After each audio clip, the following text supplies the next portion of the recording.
Bienvenue dans cette nouvelle séance. Ici, je vais vous montrer comment créer une base de données à partir de zéro. C'est-à-dire que vous êtes là au niveau du logiciel et vous avez collecté des données, je ne sais pas, venant de quelque part. Vous voulez vous-même construire votre base de données à partir de zéro. Créez vous-même vos variables et remplir des observations au niveau de ces variables. Je vais vous montrer. Vous allez passer au niveau de Data. OK? Directement, vous allez au niveau du Data Editor, Data Edit. Cliquez sur ça et vous allez voir que c'est une base de données vide. Bien sûr, vous allez voir des cellules. En fait, c'est là où vous pouvez vous-même créer les variables. On a première colonne, deuxième colonne, troisième colonne, ainsi de suite. Je peux créer ma première variable. Il suffit juste que je viens ici. D'accord? Vous pouvez double-cliquer là-bas. Si je double-clique, en fait, c'est que je suis en train de générer une nouvelle variable. Ça, c'est une manière. Une deuxième manière, c'est de cliquer Data. Vous allez voir ici Create et New Variable. Vous cliquez là-bas et là, vous serez directement dirigé sur cette fenêtre pour créer une variable. Ma première variable que je vais créer, c'est une variable relative au genre, par exemple. Cette variable, je vais considérer que c'est une variable string. D'accord? Je vais donner un nom, je vais dire genre. D'accord? La variable, j'ai spécifié les noms. Si vous voulez vous-même remplir vos valeurs, après, au niveau de la base, je vais vous montrer.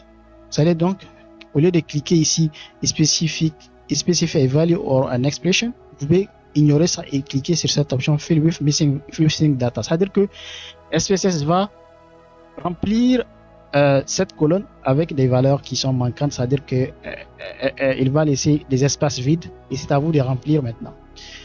Je vais cliquer Submit et voilà. Je peux quitter. Vous allez voir que la variable genre a été créée. Il n'y a pas d'observation, il n'y a aucune observation. Je peux commencer à donner des valeurs. Je vais double-cliquer ici. Si je double-clique, vous allez voir le signal ici que vous pouvez commencer à écrire. Je vais dire par exemple, je vais donner la première observation. La première personne est une femme. J'écris femme. Et vous allez voir femme a été. Je viens de faire une première observation. La remarque, ici une remarque importante. Si vous regardez ici au niveau de la variable ici genre, vous allez voir type, vous avez type, format. En fait, ici type, vous allez voir string, vous allez voir str5. C'est-à-dire que vous avez 5 comme étant nombre de caractères ici maximum. Ça va compter le nombre de caractères contenus dans, bien sûr, la modalité ici femme. Il y a 5 caractères si vous contenez F, E, M, M, E. Si je donne ici notre observation, par exemple homme, vous voyez toujours ici j'ai string, le type c'est toujours str5, c'est-à-dire que j'ai 5 caractères au maximum. Supposons que, bon, pour l'instant au lieu de donner homme, je vais donner juste arbitrairement, je vais mettre homme 2 fois pour voir qu'est-ce que ça va me donner. Homme, encore homme. Qu'est-ce que vous remarquez? Le nombre de caractères maximum a changé. Au fur et à mesure que vous remplissez vos observations, Stata va bien sûr faire des mises à jour au niveau du nombre maximum de caractères. Ici, c'est 10. Et si vous voyez format, format va dire la même chose. En format, c'est pour dire ici le nombre de caractères au maximum 10. Ce que je vais vous montrer ici au niveau des formats. Les modalités sont collées vers la droite de cette colonne. Moi, j'ai besoin que ces modalités soient collées bien sûr à gauche de cette colonne. Si je vais faire ça, vous allez voir ici format. D'accord?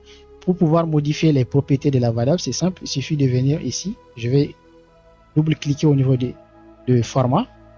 Double-clic. Et double-clic. Et vous allez voir que il y a cette petite barre verticale qui est en train de clignoter. Donc, c'est pour vous signaler que vous pouvez faire des modifications. Je vais mettre juste le signe moins. Si je fais le signe moins, vous allez voir qu'est-ce qui va se passer. Je vais entrer et automatiquement, vous voyez, maintenant, les modalités ont été placées, bien sûr, sont collées à gauche de cette colonne. C'est ce que ça veut dire ici, le moins. Si on enlève le moins, si j'enlève le moins, vous allez voir que les modalités seront placées et seront collées juste à droite de cette colonne. Bon, je vais supprimer ça. Et la variable ici genre a été créée. Je peux créer une autre variable qui sera quantitative. Je vais toujours au niveau de create new variable. Cette fois-ci, au lieu de string, je vais créer une variable qui sera une variable relative à l'âge, par exemple. Donc, ce serait une variable, disons, float. On peut dire que c'est... Et là, je donne un nombre. Je vais donner un nom, l'âge. OK, fill with missing data. Donc, je vais considérer que les valeurs manquent, mais c'est à moi de remplir après. Et je vais soumettre. Maintenant, je peux remplir les observations. Je peux donner, par exemple, 30 ans. 30 ans. Je peux encore donner ici, la personne est âgée de 15 ans, 110 ans. Et voilà, je viens de créer une base de données contenant l'âge et bien sûr le genre de l'individu. Pour enregistrer les données que vous venez de créer, il suffit de passer au niveau des files et vous allez bien sûr save. Comment on va vers save?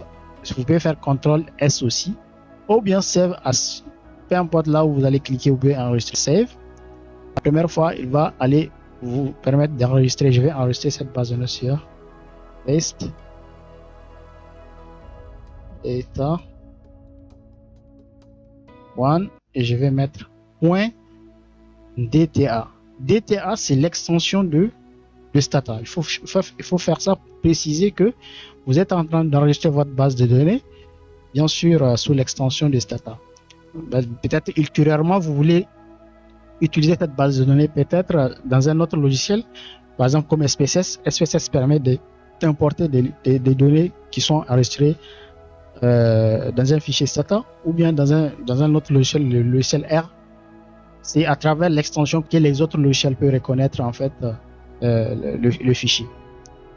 Une fois que vous faites ça, enregistrez et votre base de données a été enregistrée dans le dossier dont je viens de vous montrer.